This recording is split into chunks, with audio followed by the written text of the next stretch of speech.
And we All good. right. Yeah. Looks like we are live. So, what I'm going to do actually right now, I'm just going to put the link to the YouTube video. Looks like we are live. Okay. All right. Mute myself on my phone so I don't get some feedback that gets me all confused. All right. Hi, everybody. Thanks for joining us to the Rush Hour podcast. Hey. And this is going to be our debut. And I just want to start off by saying that we have the YouTube link in the comments on if you're watching from my personal page. That way we'll be able to see the comments better if you hop onto the YouTube. So we've decided to do this podcast. Hey, hold on. Let me cut you off. They could see it if they coming from yours. You would be able to see the comments from yours and Ike page too. It's Really? not just the YouTube. Yeah, all of them. If you see, I just put the link up there for people to go. Yours then pop up because I don't know if you share it publicly yet, but you see Ike thing popped up, so you'll be able to share. We'll be able to see the comments from each and every one of y'all on Vicky page, Ike page, and our YouTube page. So. Okay, perfect. Yep. Just make sure that your page is public. We're here with the debut of Rush Hour. All right, public. I'm public now. Yeah. So now that you public, like I said, you'll be able to see the comments from the people that's looking at your thing. Thank you. All right. Sorry, so I had to school her a little bit on StreamYard. Don't worry. This is the debut episode. Things will get a lot more smoother. Yeah. Rush Hour, we here. You see me. I have no idea what's going on. I'm just happy. That was pretty perfect, right? We call it the debut, and then I get schooled. That's exactly what needs to happen. All right, hey, so everybody who's joining on, thanks for joining us. This is the debut of the Rush Hour podcast. Obviously, I'm the Jackie Chan of the Rush Hour group. And we decided to put this podcast tomorrow because we got people from just very different backgrounds, and we wanted to talk about the things that we are learning about life, the things that we're observing about life, and the different backgrounds we got with that. And we kind of want to throw that in with some humor, some entertainment, as well as wanting to make this a really, really interactive experience. So we got the resident psychic here also doing intuitive readings whenever anybody wants to pop in and ask any questions. So today we're going to be talking about jealousy, judgments, and jackasses. I'm Vicky. And so when I said we all come from different backgrounds, right, I would like for you guys to also understand that from our backgrounds, it also helps affect our perception. So we're going to be talking about perceptions of other people. My background is I came from growing up in an hour and a half upstate from New York, living in a white suburban neighborhood, and with a tight-knit 4-unit family with a dog. And kind of just experiencing life from that perspective. I lived in New York for over 3 decades. And so that's kind of the viewpoint, and as well as an Asian background, being raised in that's the viewpoint that I'm seeing things. So I got my people here that we all met through college, and you guys want to introduce yourselves? Lee, you want to go first? I could go first. It's your boy, LA the King, Big Lee. But also just Lee, let you know. I'm the creator of the Don't Get Tricked podcast, one of the co-hosts for it. I also helped create the Don't Get Tricked network, this is brought to you on. This is, something that me and a couple of my friends started to help, bring some good, knowledgeable people and let them use their voice to help people out and maybe make a few bucks somewhere down the line. But, it's a platform we wanted to share and have people, be true to this. Where I'm from, originally Newburgh, New York, born and raised. Vicky said an hour and a half up north, which is an hour really up north from New York City, from the Bronx. Newburgh across the river from her. Crazy, how you'd be like, the world is small. Like, oh yeah, she lived literally 15 minutes from me. But I ain't meet her to college, where we all went to school at Buffalo. As you can see, me and Ike got the Buffalo on, and she out there, I guess she changed on us. But like I said, my background, I come from a large family in Newburgh and in the Caribbean, Father St. Lucian. Being in the hood, growing up, seeing that aspect of life, uh, it helped establish who I am today, and make me, be, seeing my parents, seeing how they raised me, it helped, mold me to the human I am today, and that's really my background. Ike, what you got? Sure. Let me introduce myself like you did you. See me and everything. My name is Ike. Nigerian American. First generation Nigerian American. Grew up in both, of course, Nigerian American. Spent 4 years over there, then spent the rest of my childhood here. Now I go back and forth.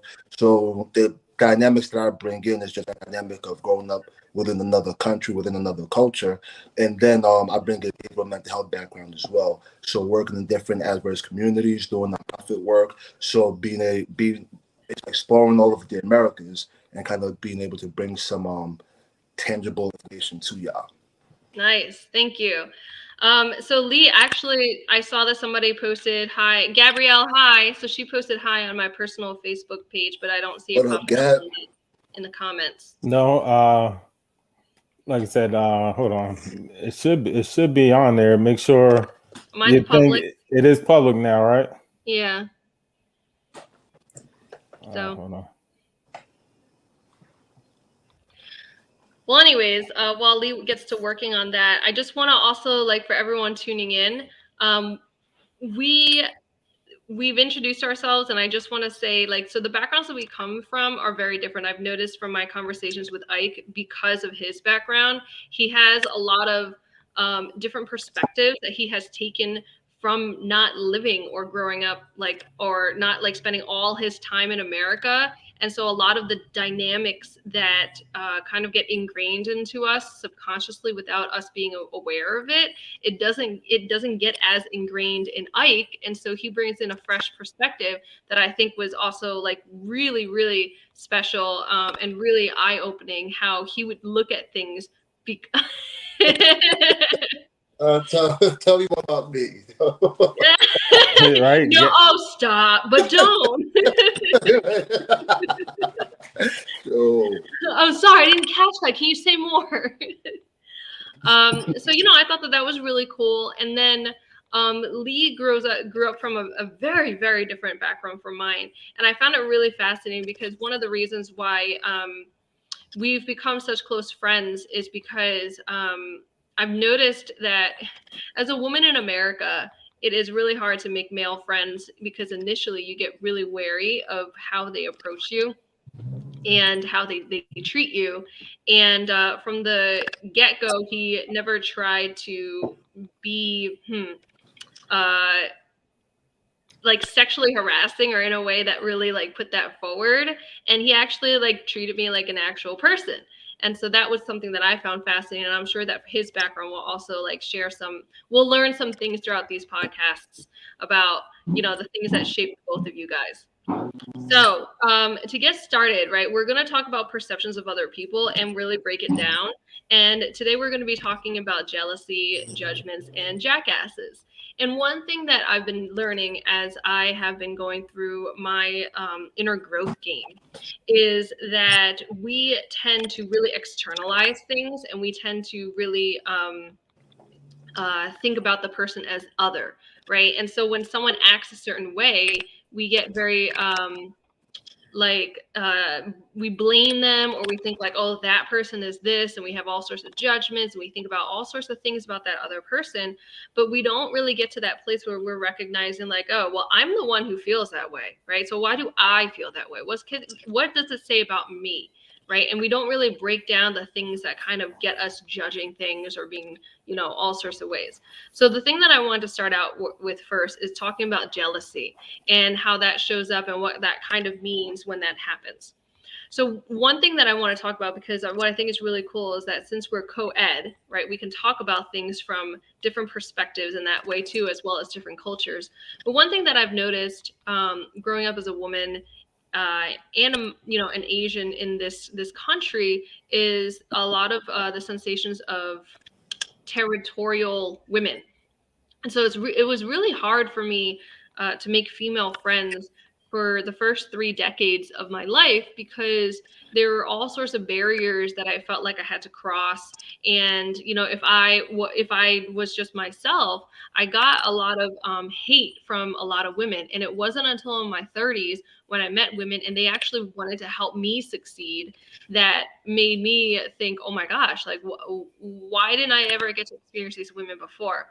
So it was always easier for me to be friends with men, because men were just like, you do you, I do me, we just hang out. And so there's a lot of jealousy in that. And I think that comes from a lot of the ways that this country kind of has made women feel pitted against each other. And I was wondering if you guys ever experienced that among men either, was like that form of jealousy or territorial like energy whenever a man meets another man. Because I know sometimes men will size each other up, especially if there's like a good looking woman, and like the man will be like, well, he might be my competition. I've seen that happen sometimes. So where do you guys experience that type of jealousy before, and where do you think it comes from? For me, it's not something that I can say that I've really experienced. And it might be due to to a degree I'm very arrogant, right? So it has to do. Yeah, you are. Such is life. I'm okay with it, but to a degree I'm very arrogant. So sometimes there's certain like feelings or like ways that people move that I don't really necessarily experience, but I realized I had to acknowledge it to some degrees, because I've been around guys, and like I said, I'm very arrogant, but my arrogance doesn't come off as I'm better than you. Like my arrogance comes off as, hey, I'm a great person, and I deem other people great people too. So you're great in your greatness. You don't have to be quote unquote less than me for me to deem that I'm great. I'm just great stand alone, and you're great stand alone. And when I've been in certain spaces, what I realize that guys do is they might, I guess it's just like maybe they might be intimidated by some way, shape, or form. By the way they engage with me, certain things that they're saying, certain ways that they're carrying themselves, I'm realizing, oh, it's like an intimidation or an insecurity for them, which comes off as like a jealousy trait. So again, even in those spaces, like I just don't acknowledge it. Like I feel like sometimes when you acknowledge it, it feeds into that person. I don't go back and forth. I don't acknowledge, and I still show love and let them just stand alone. Because sometimes when you have that problem within yourself, there's nothing I can do about that, and me going back and forth with you, it's not solving anything for me. I don't like to become less of myself to entertain anybody. So I just kind of keep showing them love in my own way and keep it moving and just have fun and just not even take anything they're saying. Like I might make a joke out of something they say and then realize I really just don't care. And in that time frame, after a while, it's kind of like, well, since I can't hurt them, since I can't get to them, I'm just going to leave them alone. Man, that was deep. Oh, Jesus. Look, hey, how you expect me to follow that up, bro? Like, I felt that was a young Morgan Freeman reading out here, bro. Like, there you go. Jesus, bro, dang. Lisa, I should have went first. Man, what's the next question? No, I'm joking, but hey, no, but truthfully, like, I think we be naive to the jealousy sometimes, and we just like let it we skim over it. Like, we know it's there, but we just like ignore it because it's like, bro, like, so I take a small example. I talked with one of my homeboys, we got it's people I see, sometimes they're like, oh, you get certain thing, like, me, I like to show things off to friends that been with me from the beginning. Where they see me struggle. Where I was in Wapperton Falls working on top of a gas station. On top, the gas, above the gas stations where those panels is above the gas tanks. I was on top of that working at this thing called Labor Ready, where you get paid that day, and I'm up here. I was struggling living at home. This is after college. I'm getting paid $65 a day, feeling good.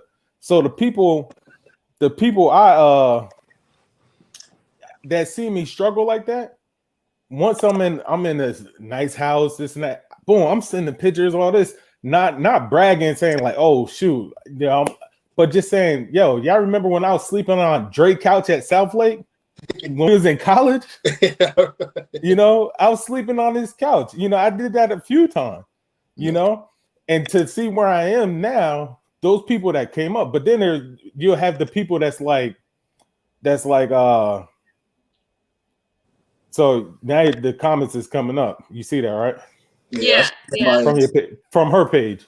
But so now there's certain people though where they be like, where you feel it's like, I don't know if they want to compare because they be like, hey, damn, how much that costs? But that's the only question they asking. You know, how much this costs, instead of like, oh, you're doing your thing. Instead of being like, hey, you know, this is you know, hey, what did you do to get that? I'm trying to get on that level. Oh, you bought a crib? How do I go about getting a crib? You know what I mean? You know, so where they maybe some people, you know, because my wife tell me like, yo, don't be doing that. They might feel a certain way. But I'm thinking like, I send it to my family and stuff like, bro, remember we had 6 people living in a 3-bedroom, you know? So the struggle was real. I've never had my own room. Now to have my own house, you know, it's something that, you know, some people, like I said, they might think, oh, he out here bragging, he trying to stun on us. Nah, I just know where I came from. So they might start feeling jealous of the way I'm displaying myself, which is it's never my intention. You know what I mean? I was gonna say, even for me, like, I don't know, you've sent me stuff, and I just been so elated. Like, one of the things that happened to me, especially once I graduated college, because you know we played ball, so we have friends that made it to the league and everything else. And I remember being around like my people, and when I'm around dudes, I'm like, damn, I feel like sometimes I got to take a pause.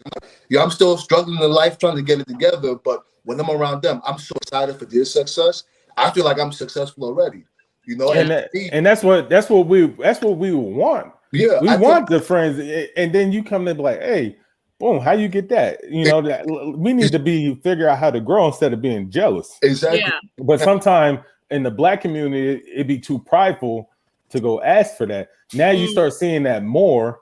Yeah. You know, now a lot of it is coming open, you know, with the being proud, a lot more people being proud to be Black, buying Black businesses, you know, supporting Black businesses and stuff like that. So, you know, people are going out there. Me, I don't have no problem. Hey, I'm trying to switch career fields into software developing. I went to my homeboy like, yo, how do I get into that? And boom, to try to go that route. I can't be like, oh man, you making this and this and that. I'm jealous of you. Nah, I'm envious of you, and I want to get to that step to where I could do that myself, you know? So I think you made a couple interesting points, but first off, hi Star. Star said hi, y'all. Star. Yeah. So you made a couple interesting points, right? So you guys both mentioned, I think that we can all agree that a lot of times jealousy comes from somebody feeling like they don't have something, and then they see somebody else have something that they want, and then they start feeling jealousy over that because they feel like they themselves don't have it and they want it, but then it makes them feel upset that somebody else seemingly has that. So the second point that you had mentioned was something about pride, which I think is really awesome. Because I think that pride can be a cause for that feeling of that lack, then turning into jealousy, because instead of coming to that person saying, hey, I think it's awesome what you have, you know, how can I get that? Because that's something that I want, or, you know, opening up to that person, the pride then causes us to have jealousy and like hold it in and kind of look at that person as like the enemy or something like that because of that pride. So I think that that's a really good point that you make, is that when you combine that insecurity with pride, it often is what turns it into jealousy. I was going to say one thing that like I would suggest even for people, because again, even me being how I am, it wasn't like that's like that just happened overnight. You know, a lot of it is like mental training. If you, let's say you get into a position and you notice yourself being envious of somebody or just have a negative feelings towards somebody, sometimes you got to talk yourself through it to talk yourself out of it as well. Yes. You know, it's something that you have to work on and grow on yourself. And then after a while, like, I mean, one of my things is I want to be successful. So I think about my end game. What do I want my end game to look at?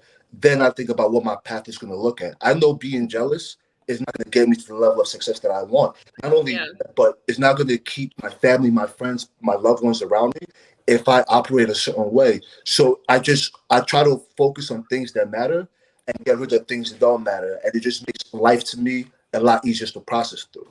That's a beautiful segue. Thank you. Because that leads into the next thing that I wanted to say is that when we feel jealousy, then it's a really good exploration into our own self and say, okay, why do I feel jealous of this person? What does that say about me? Why am I comparing myself? And how can I let go of comparing myself? Because everyone has their own specific journey that they got to go on, and everyone has their own specific struggles, and everyone's got their own stuff. So how do I explore this jealousy rather than focusing on that person as like my enemy or somebody that I want to like fall and, you know, struggle just because I feel like I'm struggling. So that I think that that's wonderful. With Yeah, go ahead. Nate. No, I was gonna say I think take the jealousy and turn it into motivation. Yeah. You know, I don't if I see somebody that got something that maybe I want to be on that level, you know, like I said, I got a nicer house, but I see somebody with you know, a bigger house, you know, they got more accessories or whatever amenities. I'm like, dang, okay, I like how they doing that. It Yeah. motivate me to Inspiration. push my inspire me to push myself to get to the next spot, to get to my next benchmark, whatever you want to set. Because I can't, like I said, like you said, everyone got their own path, so I can't worry about the path they took, but that path that they took can help motivate me to Yeah, exactly. continue to drive me and not get comfortable, and then Yeah. not settle for like, oh well, I'm got a nice job, you know, I got a nice house, I got a nice family, I'm comfortable. No, Yeah, I because in the want end, more. yeah, because in the end, right, who is affected by the jealousy? It's you. So you're the one who's suffering from the jealousy. That's the only person that it impacts, and it's the only person that it brings down. So do you want to live in that state of being? No. Let's just jump to the comments real quick because we got some people coming on. Andrea says, if you can't share your accomplishments with your friends without them feeling like you bragging or them complimenting you, then they're not your true friend and jealous of you. It's true, right? It doesn't make you feel comfortable. It doesn't make you feel safe to share any of your accomplishments with your friends if they're not going to be your cheerleaders. If they're going to put you down for it, that's a way to cause division between people, and it's not a way to connect. They're not true friends that way. Facts. Amber says, "Hey friends." What's up, everyone? She says, "Yes, mental training." I think that was in response to what Ike said. Paris said less emotion and more strategic thinking. Spot on, Vicky. Poppy Americano. We live in a society of instant gratification. See results now or don't attempt the work. The best results take years, tears, and sacrifice. I think that's wonderful. That's actually really true, right? Like a lot of the times, only what you see on the surface is what you see, but you don't realize all of the struggles that it took to get there. So that's why it's quick for people to like get jealous because they're looking at you like, oh, I can do that. And it's like, you know how long it took me to start doing that? You know what I mean? So and with that goes to like, you know, I see sometimes posts where people like, oh, you know, this person came and fixed the sink.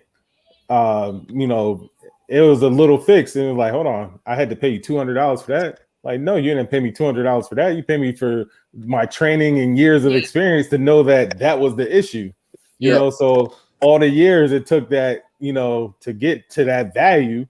You know, so like I said, that's just, you know, the example of like what he's talking about. But like I said, it does take, you know, years, tears and sacrifice. You know, we all sacrifice to get, you know, where you want, unless you hit the lotto, then you sacrifice money though.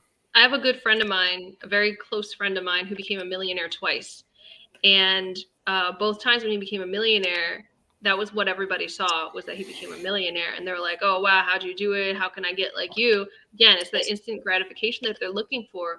But being is that I'm close with him, I got to see the struggle behind it. And it actually got to a point where it was so bad. There was a moment where I was wondering, oh my gosh, like he's either going to commit suicide or he's going to go and like shoot up a bunch of people with his anger. Like it's going to go one way or the other. Somehow he chose like the middle route of like, you know, just working through it. But it really got to a really bad point before he was able to see the results of it. But people, yeah, this is a time of instant gratification. I mean, we live in a society where all the commercials are all about convenience, right? Fast food restaurants, you know, things that can get results faster, all sorts of ways, right? Lose weight quickly, you know, all sorts of things. So that's true. Let me say this. Yeah. One of the things that I'm big on is doing what's best for you. So, like, let's say a millionaire, right? You talk to anybody, everybody wants to be a millionaire. Then you tell them what they're going to do with $1 million, they have no idea. They just know they want to be a millionaire, right? So what I try to tell people, like, your lifestyle, the life that you want might be ideal if you're maybe making 100K. 100K, you be living the type of life you want. You have the freedom to do certain things, the time, and it'll make sense. While based on how you make $1 million, you're dedicating so much of your time on the business or certain situations, it's taking you out of the lifestyle you really want for yourself. So I'm trying to tell people, you're so worried about what somebody else got. Yeah, they're a millionaire, but they don't even have the lifestyle you want. So it's like, why would you want to? You just want to have $1 million, but you don't want none of the pressures and everything else that come with what they got. So focus on the lifestyle that works for you, and you realize you might be happier where you at, and if you had what they had, you'd be miserable. Yeah. All right. So Paris said, yes, Lee, let it inspire you. And jealousy holds you back from success.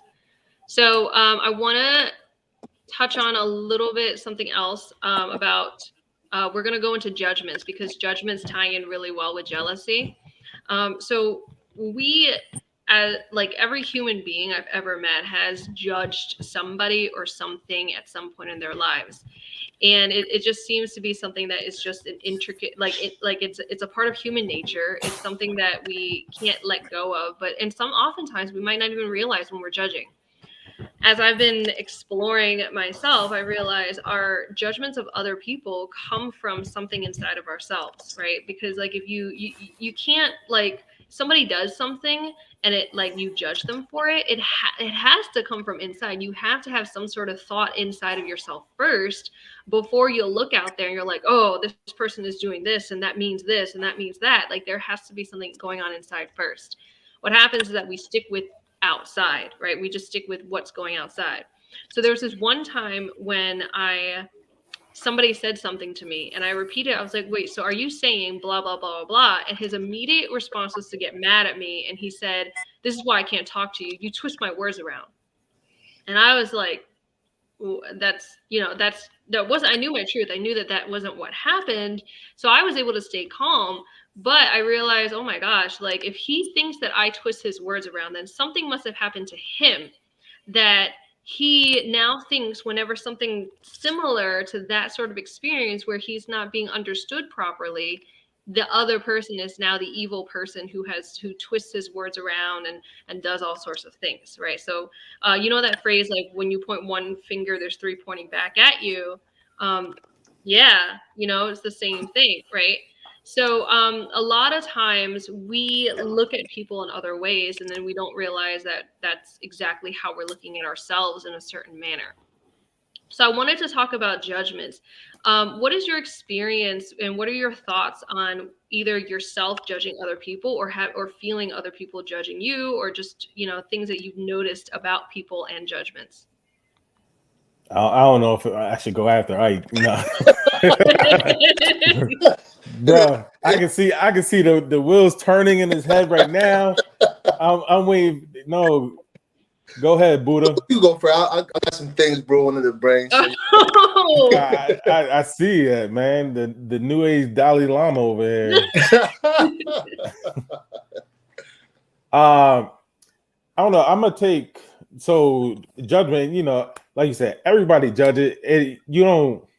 It's become natural. It's like you don't even think about it, and you're like, but then people like they'll want to quote the Bible. Oh, only God could judge you.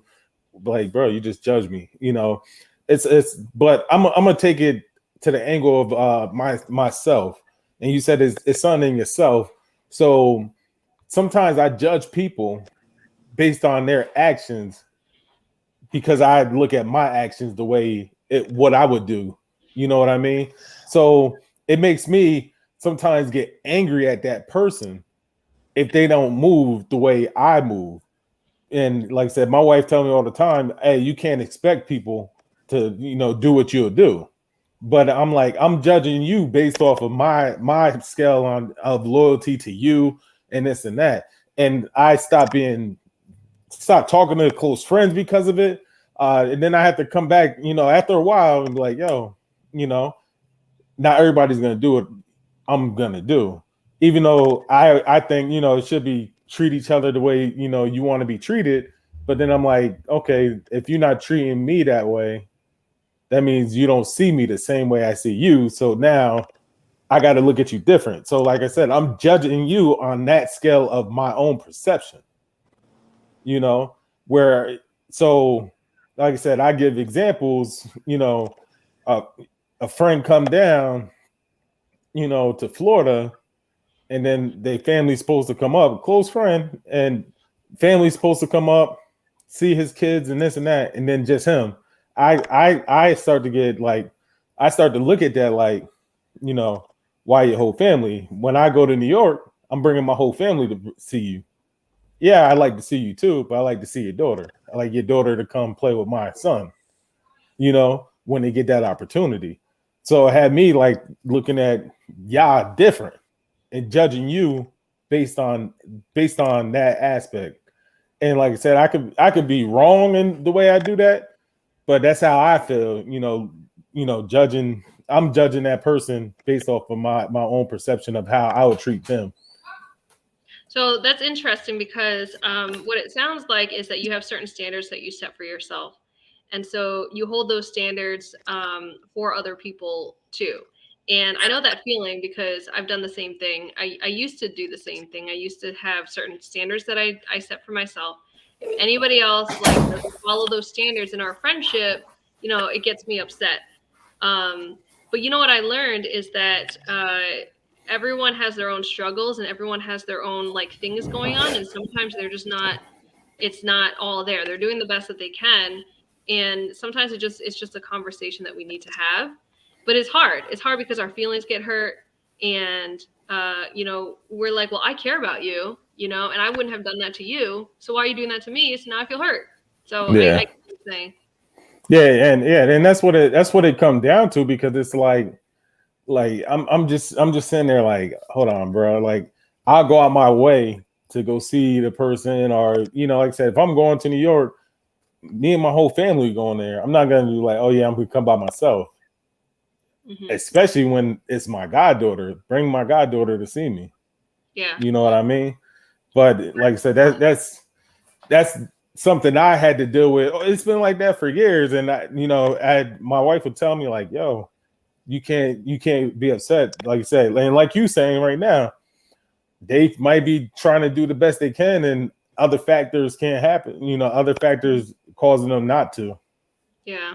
By the way, anybody hopping on, if you guys want to share any judgments or experiences of jealousy that you want to share, or you want to ask any questions about that, feel free to hop into the comments. And if you actually also want a miniature psychic reading on any of these questions around any of these topics, pop in your question as well. And I will tune in and see if I can get an answer on that. Ike, do you have anything you want to say? Yeah. I grew up from. Hold on. Let me just get all zen. Hold on. Yeah, right. Here I go, man. Hey, look, here I go. Hey, I grew up in a very judgmental culture, right? And I remember being a kid, and all these judgments were on me. And there was a point where I was just like, yo, I'm great. Like, how you going? Like, you could judge me or think whatever you want, but that doesn't take away from my greatness. So your judgment of me has to do with your perception. But I could care less, because regardless of what you think or feel about me, I know I'm great. And I know that I'm still kind of getting to where I want to be. and I'm are going through my. great. You are so great. You are so great. Right, and that's what I'm. That's 2 times in a row. Like, No, I wish I was making this up. hey, I don't know. It sounds good. I didn't think your arm was that long to keep patting yourself on the back. Listen, I'm just being honest, man. Like, it's one of those things where, like I said, because part of judgment comes like, if you go to a judgmental culture, right? A lot of people are insecure. A lot of people don't want to make mistakes. Me, I want to be great, and I know being great requires me failing, me making mistakes, me learning, so I could be self-sufficient for myself. So there was just stuff where, like, after a while, I just didn't care. Like, it never really impacted me. But the level of like disregard I show judgment, and like it goes both ways, right? Like I could be around people and they say, "Ike, you're an amazing guy," blah blah blah blah blah. I really don't care. Like they say, "Ike, you're a piece of shit." I equate them both in the same level where those two really have no merit to me because at the end of the day, I'm trying to do what I'm trying to do and accomplish what I'm trying to accomplish, regardless of what you think of me. And that's just like what it was. Like even when I played football, people come, "Oh, you had a great game," and I break down film. And I'm like, I could do this, but I'm trying to be great. So it doesn't matter if you thought I had a great game or not. Like, I know I have to do this, and this to get to where I'm going. And I try to tell people, don't get caught up with people praising you. Don't get caught up with people, in a sense, thinking less of you. Focus on, like, my thing is, like, I'm big on family, friends, and a lot of other things like that. And my thing is making sure I do that. Because I've had situations where, my family might feel a certain type of way. And I'm okay with that. Why? Because I know what I'm doing is the best interest of me and my family. So they might not see it today. 6 months go by. They're like, "Dang, you know what? You were right." I'm like, "Yeah, I know." And I still just keep it moving because, again, when I'm sure of what I'm doing, I'm not really going to go back and forth to somebody trying to figure out, like, based on their perception of me. None of that matters to me because a lot of that dynamic that they're projecting onto me comes from maybe from their own insecurities, their own circumstances. One of the things I would even say too is, like, let's say you're trying to go accomplish something, right? I'm trying to go, I'll use football because I play football. I'm trying to go be a football player. And somebody tells me, "Oh, I can't be a football player."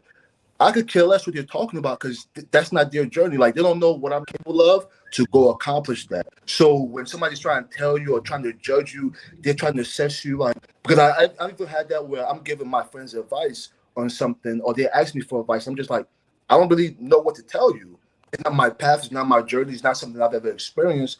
So I don't really know how I can advise you within that journey. But I could just advise you in your personal being where you go pursue that. But as far as whether you're going to make it or not, I have no idea. Like, it really comes down to you and the work you put in. Yeah. And I'll leave it at that. So, yeah. Some of the best, like, athletes, scientists, singers, actors, whatever, have experienced a ton of jealousy and judgment along the way. And they had to overcome and not let that, hurt them and hold them back.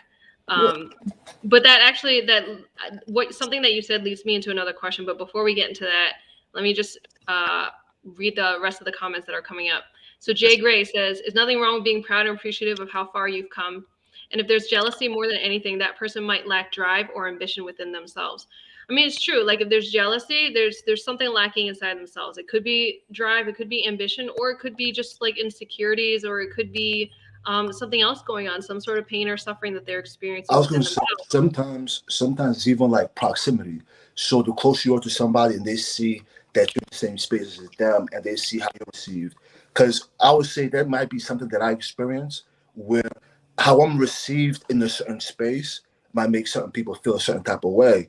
And I'm over there looking like, I don't know what to tell you. Like, you know what I mean? Because it's not, I don't know how to explain, but just how I conduct myself and how I move, certain people just receive me differently. And then people come into that same space and they're wondering why this person doesn't treat them with the same care or intention. It could be so many things. It could be drive, it could be ambition, but I will say that I've experienced jealousy growing up, and it wasn't because I lacked drive or ambition. I had a ton of that. It was because I lacked resources, or I asked to do certain things and I wasn't allowed to, right? So there are things that other people were able to do that I, was not allowed to. And it made me feel severely restricted in the things that I wanted to do. So it could be a ton of things, but we just never know. We never know what's going on in a person. That's very true. Very true. Antoine says, "It's not personal. A lot of times people do what they need to do to make themselves feel good." It's true. We're always trying the best that we can. Shout out, Show. Hey, what? Star says Lee stopped being a godparent. And so Lee replied back and said, chill, Star, I love the kids. And Jay Gray says, and even nowadays, it's not even a generational thing anymore. So many expect instant gratification. Okay, so the next question that I actually wanted to say was about what you said about Ike, about judgments and your family. Actually, you mentioned your family. And so I've actually noticed the same thing in my family. There were certain things that I could or could not do because of other people potentially judging me. And that seemed to be a really big theme among my upbringing was how will others perceive me? And it became a really important thing for me. And it became, to me, really restrictive because in my mind, it was like, if I'm not hurting anybody, then what does that matter? What So I is do, that how I dress. others within your family perceive you, or like outside of it? Everyone, because there was this whole thing. It's a culture thing. So, did you guys experience anything in your culture where you were told, like, people will judge you because of this or that? And I know that as Black men, you guys have probably also experienced that in this American society where you learn that you have to be careful about certain things because people might judge you a certain way very quickly. So what are things that you guys have experienced that you had to recognize or be aware of in your culture? I would say, being like loud and out there in terms of like, so if I came through with some jewelry, they might think I'm like a certain way or something. They might look at me as like, oh, he's one of them. Or I had a person tell me, I was joking with my brother about my dog, so the neighbors is like, oh, the white neighbors might be looking like, oh, this guy with a pit bull, black guy with a pit bull is going to bring my house value down, just because of, like I said, I'm a black guy with a pit bull, and they might be looking at it. They had called the cops on my dog once already, so that's probably an ongoing thing. And so it's like that. It's like being loud and out there. If I came through, stereo bumping on my car, the people in the neighborhood might look at me a certain way. So I'm being judged on how I present myself pretty much.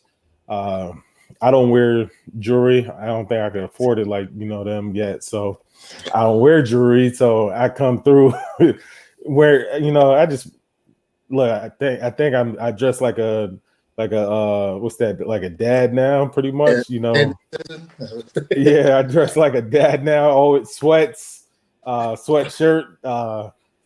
So.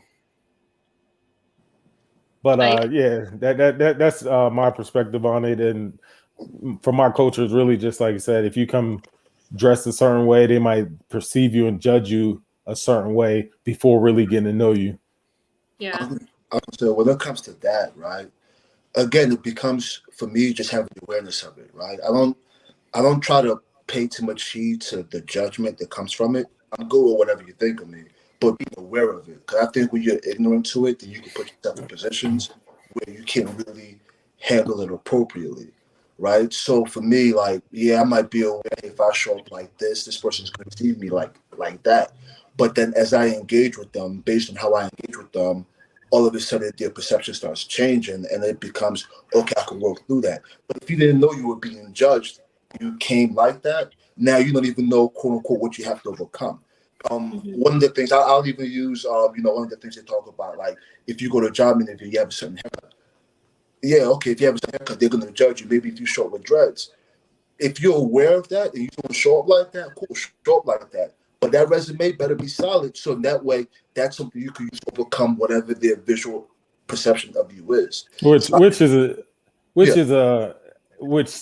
it sucks that we have to be a certain way, like, and even that mentality is within us.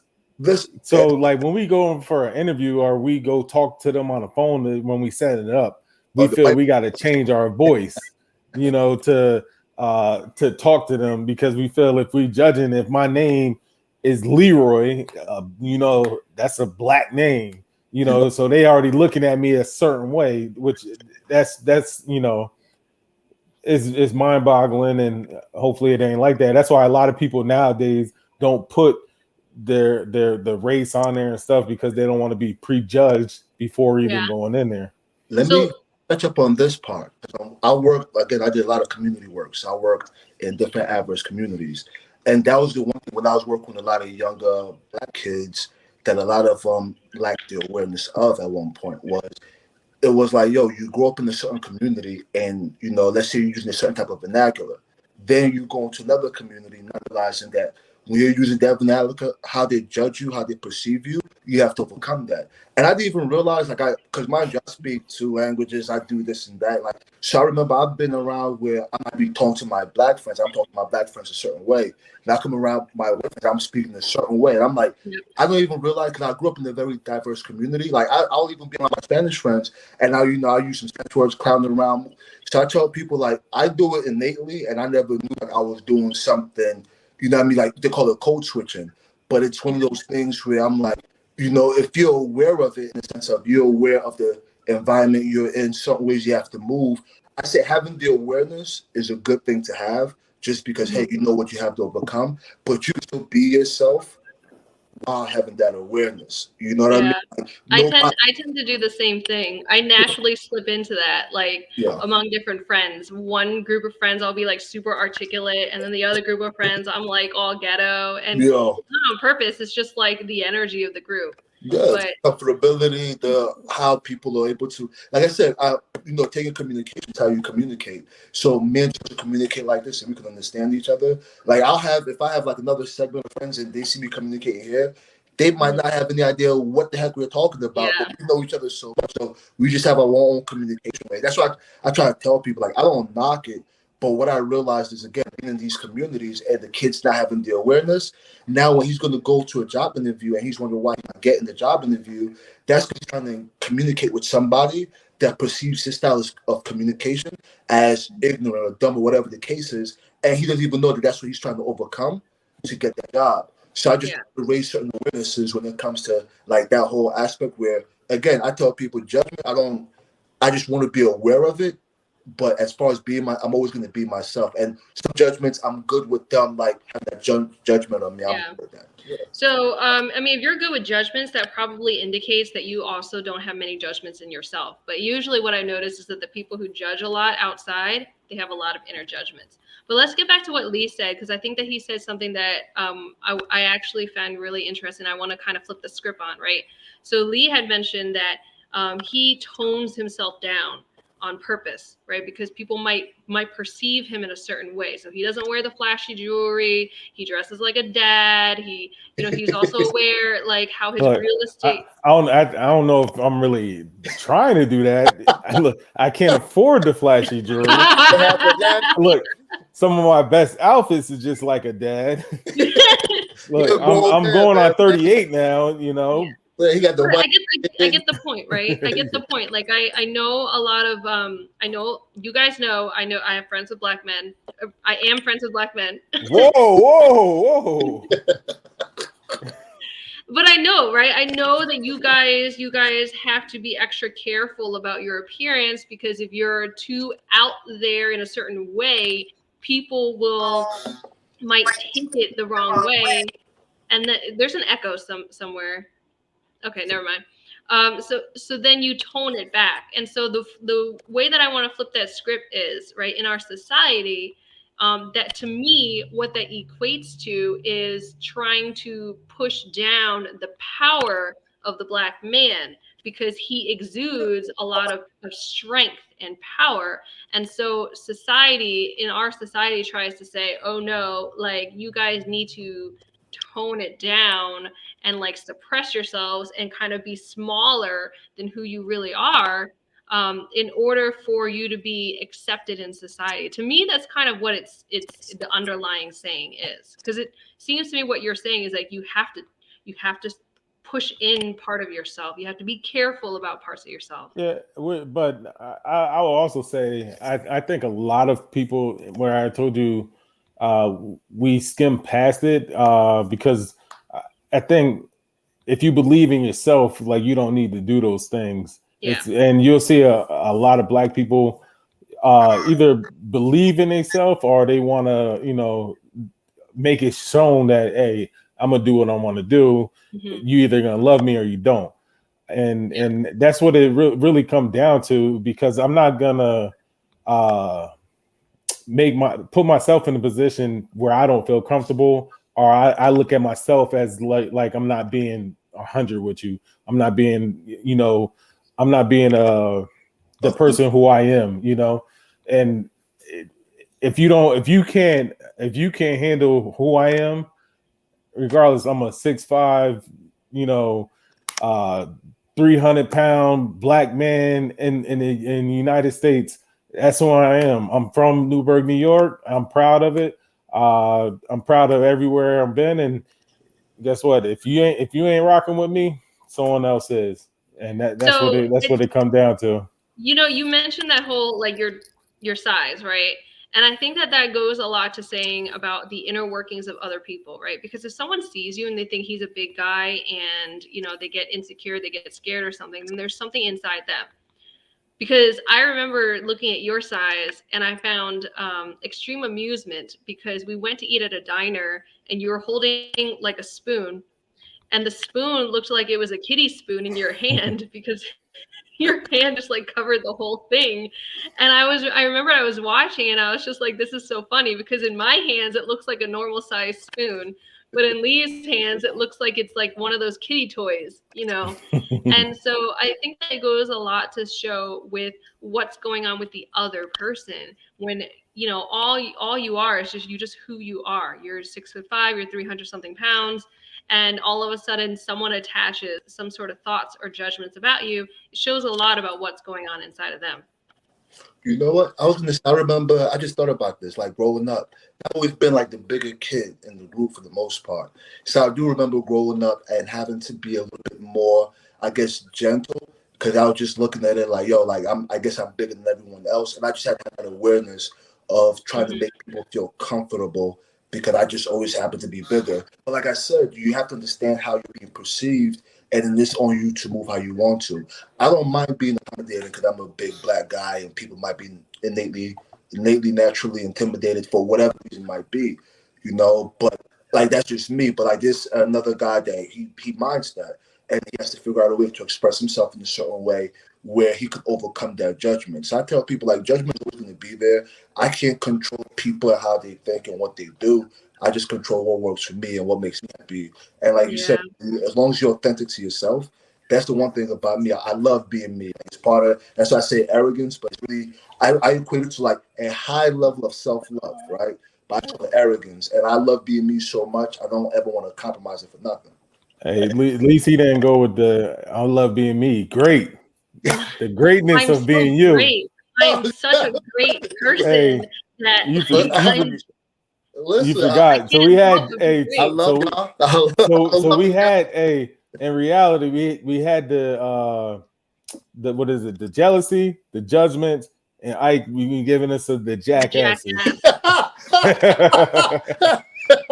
Yeah, I knew that was going to show up. I knew that was going to show up. I was going to jackass too. Yo, but anybody, you can feel free to pop in on the comments if you want to share like the experiences that you've had where you've had to, where you've noticed that you've had to change your way of being due to judgments from other people. But along with what you guys said, I want to throw in something that kind of to me is kind of parallel, which is about how women are treated in this society and how for a long time it was about the suppression of femininity in America. Because if you dressed too sexy, if you expressed yourself in such a manner where you embraced your curves and like things that you found really sensual about yourself, it was seen in a negative way. People would see you, including other women, would see you as someone who was slutty or someone who was promiscuous or, anything like that. And I remember like people like Britney Spears were vilified and seen as like whores because she came out there and she was wearing all these belly blaring outfits and she looked great in it, but there was so much jealousy that was involved, that everyone was like she can't be a virgin. Like society talked about her virginity, and she was 17 years old, you know. But I think that there's a huge thing for women that's kind of trying to be flipped over too, right? Where women were told like you have to dress a certain way, you can't show too much skin because it's this way, that way, this way, and that way. And that was something that I had to experience too, because there were sometimes outfits that I wanted to wear, and I happen to have long legs, like, and I'm not trying to brag, right? Because I'm not Ike. Right? Look, not bragging if it's true. Like, you got long legs. I agree. Well aware. My legs were they were like long. They took up like 2/3 of my body. It was kind of Daddy awkward. long legs. Yeah. And like I would just, my knees would hit everything first, right? But I not only had long legs, right? But somehow they had like this nice tone to it, even when I was a teenager. And every time I wore a skirt or a dress, because of how long the legs were, it looked like it barely covered my legs because there was just so much extra leg left over. And I had so many people saying like, oh, that's up your butt, and oh, it's too short, and all this. Let me ask you this. It's a quick question, because in my experience, right, with women, and I'll like go full circle and I'll come back. But I feel like women are more judgmental towards women than men actually are.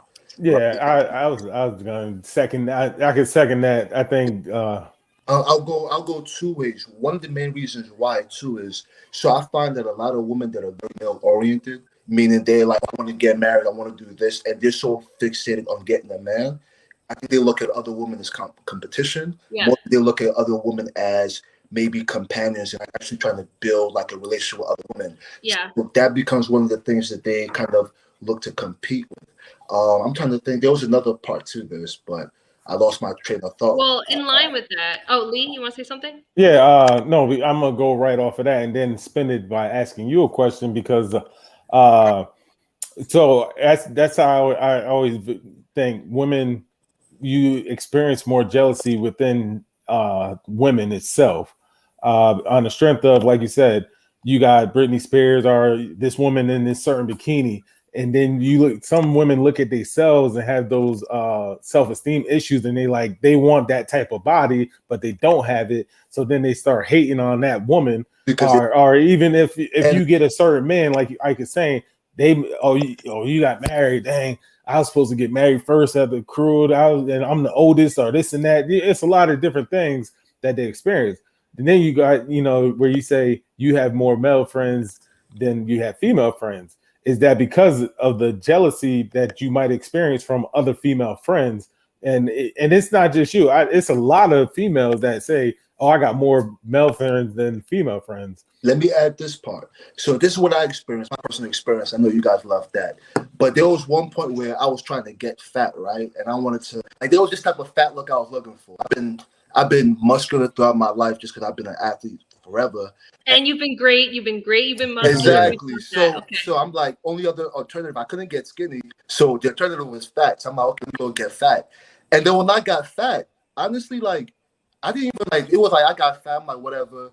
But the only flack that I got from anybody was girls. Like, dude, none of my people has ever said anything. Like, it's funny, I had some conversations with one of my boys the other day. He reminded me, like, yo, I remember when you got fat and then I came back and you were like back to being lean. What happened? Like, just a random, but I remember the hate I got was literally just from girls and maybe like one guy. Like, and I'm just like, yo, you know what? Like, so even in my experience of that, what I realized was, I think women are even more judgmental when it comes to that, or at least more vocal about their judgments. While if a guy thinks something, he might just keep it to himself and keep it moving.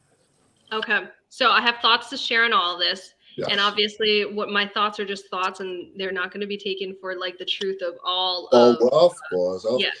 Sure. But yes, I think that a lot of women do judge a lot of other women. And so it does make it harder for how did that happen? I did it. Don't worry about it. Keep going. You did that? Yeah. Over here. Okay. Type of ways. So a lot of women there's a lot of comparison, there's a lot of sizing up that happens immediately, and it makes it really hard for women to be around other women because it feels really uncomfortable because we're always being critiqued and judged, whether silently or openly. And so it makes it a really uncomfortable place where you just want to be yourself, and that's why it's easier being around guys. Now, having that said, my personal thoughts on why this occurs is that this is the suppression of women, of the because I feel like women, when we really embrace ourselves, we can be super powerful. When we embrace our intuition and our emotions and our nurturing side, our sexuality, our sensuality, our intelligence, our ability to multitask, our ability to freaking create a human being in our own body and give birth and create new life. Like, we are powerful beings, but that's scary, right? That potential is really scary. So I think that what happens is that society doesn't want us to embrace that power. So what do? They cause us to question ourselves. So how does that happen? They show us images and images and images of what is determined to be beautiful. And so there's a huge emphasis on our physical appearance, right? Growing up, I felt ugly because I did not have blonde hair. I did not have blue eyes, because at the time that was everything that was on the magazines. That was what the models looked like. Or you had to be like super exotic looking, but that was what the models looked like, and you had to be skinny, and you had to also have these nice curves. And so to me, growing up, I was faced with all of this, and I thought, oh my gosh, like, I don't look like this, so I'm not beautiful. But on top of that, the magazines talk about, how to get beautiful skin and like bronzed skin, or like how to get luscious, like all of this thing about our appearances, which then we take in, right? And we don't realize we take in, but then we critique ourselves. So probably that's why women are the ones who talk about your weight, because that's the thing that we look at, because that's the thing that we get criticized for. Let me say this. No, what you're saying is very much true. I remember even when I have conversations with women, I tell people that I tend to give women naturally like a pass, like more of a pass than I give a man. And I just feel like the way society is created, a lot of it, women are subjected to a lot of what's created. And an example is this, right? If the marketplace, if you go to a mall, the mall has a lot more things geared towards selling to women than men, right? Yeah. So with that being said, even commercials, standard, like everything that's created, a lot of it is geared towards women. So for a woman to kind of do that whole self-love thing, just to overcome a lot more adversity from society to, in a sense, love herself, while a man doesn't really have to go through too much. Like, there's no like man beautiful standard. Like, the standard is have money. Basically, that's about it. You know what I mean? If you have money as a guy, you'll be fine in life. So, like, to what you're saying, a lot of women do go through so much when it comes to that, and that's something that we definitely do have to consider more than just being. But also on top of that, right? Think about this, right? What does a woman get told is her goal and her idea of success in life? To get a man, get married, have kids, right? That is what a woman is told it equals success. So what does that mean? We feel like there's not enough good men to go around or whatever. And unless we find a man, we are not worthy. We are not worthy of self-love. So that further goes into our senses of insecurity. It also, like, we also look at other women, especially women who we believe have more qualities that make us more marketable to men, right? Then we look at them as like competition for those chances of being successful in getting married and whatnot. So, I mean, all of this stuff combines together to make women feel like, okay, there's not enough to go around, and I have to be perfect I have to be perfect physically, and I have to be perfect like mentally, and I have to do all these things, and I have to somehow find a man, right? And I have to keep a man. Unless I can keep a man and get married, unless I get that ring on my finger, I'm not successful. I see what you mean. So yeah, that plays into a lot of like the insecurities and things like that. Get this so you can get a man. Everything is oriented around your ability to get a man. So yeah, no, that makes sense. Yeah. All right, so I think it's time that we should wrap up. This was a good talk, guys. I hope that you guys all enjoyed watching this. I hope you guys learned some stuff from this. We're going to go around and have some closing thoughts. I'll go first, right? So closing thoughts are, if we have judgments of other people, then we have judgments inside of ourselves. So let's look at those judgments, let go of those judgments, because the only person they're hurting is ourselves, and just live life and just enjoy life and just be happy. Don't let other people's judgments influence you from embracing the whole of you, because you are a powerful, wonderful person who is trying to be the best that you can. And all judgments do is just take us away from being happy. Those are my thoughts. Go ahead, Ike. You never have good thoughts. About closing thoughts. Nah, man, like I'm just big on like just doing what you have to do to love yourself. You know, if you're going through something, you feel like, hey, you'll find yourself hating yourself. You find yourself even hating other people. Walk through that thought process and kind of figure out why is it that you have this feeling as this feeling, and then try to change it yourself. Once you start loving yourself, man, a lot of the adversities you face in life, you realize it's just things that you're facing to get to where you're going, instead of it being like the end of the world for you. Oh yeah. Like, what y'all doing? Well, yeah, man. Like, there's so much life to live out there, man. When you overcome a lot of your insecurities, you start to live your life how life was designed for you to live. Hey, and I second, everything y'all said. Like I said, jealousy is, really one of the roots of all evil, because it could lead down a bad path. So don't let it take you over. Matter of fact, show love to everyone, man. Show love to, all your friends, your family, and be supportive. If they got something, they dropping, they working on a project, or they got a business, go support it. Don't be trying to ask for half off or any of that stuff, because y'all ain't asking half off a shirt from Gucci. If they got a shirt business, just buy it. Even if you ain't even gonna wear it, just buy it just to buy it and re-gift it to somebody. I told Ike that today with a friend. He got a book that came out. He's like, I'd rather give him the money. It ain't about the money. It's about supporting what he got going on. If you ain't gonna read it, just re-gift it to somebody. You know what I mean? But like I said, don't be jealous of what another person got. Everybody got their own path in life. Like I said, this is the Don't Get Tricked Network. So I want y'all, make sure y'all follow us.